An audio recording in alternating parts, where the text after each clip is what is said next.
తృతీయోధ్యాయే ప్రారంభ. 3వ అధ్యాయమందు పూర్వకాలమందు ఉల్కాముఖుడైన మహారాజు గారు ప్రజలు కన్న బిడ్డల్లా చూస్తూ రాజ్యాన్ని పరిపాలన చేస్తూ ఉన్నాడు. అటువంటి మహారాజు గారు ఒకానొక రోజున ధనుపత్ని సమేతుండై భద్రశీల నదీ తీరంలో కూర్చున్నాడు. యథావిధిగా సత్యాసమతములై కార్యక్రమం చేస్తూ ఉన్నాడట. ఆ వ్రతం చేస్తూ ఉంటే అదే తోలో వచ్చాడు. ఎవరయ్యా అంటే సాధువు అనే కోమటి వ్యాపారం చేస్తూ ఉన్నాడు. ఆ యొక్క ఘట్టం చూశాడు. ఇక్కడ ఏదో జాతరగా ఉన్నది అని ఆలోచన వచ్చిన వాడి ఓడలు అప్పుడు ఉన్నాడు.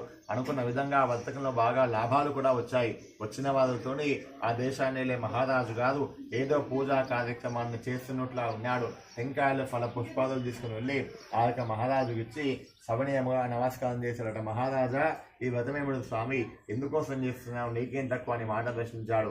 ఆ యొక్క మాట వింటే ఆ సమయం లోపల ఆ యొక్క మహారాజు పలికాడు, సాధువు నాకు భగవంతుడు అష్ట ఐశ్వర్యాలు ఇచ్చాడయ్యా అంటే ధన కనక వస్తు వాహన ఆయురారోగ్యేశ్వరం ఇచ్చిన నుదురు సంతానమే లేదు, కాబట్టి సంతానం కోసం వ్రతం చేస్తా ఉన్నాడు. ఈ యొక్క వ్రతం చేస్తే కోరిక తీరుతుందని చాలా మంది చెప్పారని మాట పలికాడు.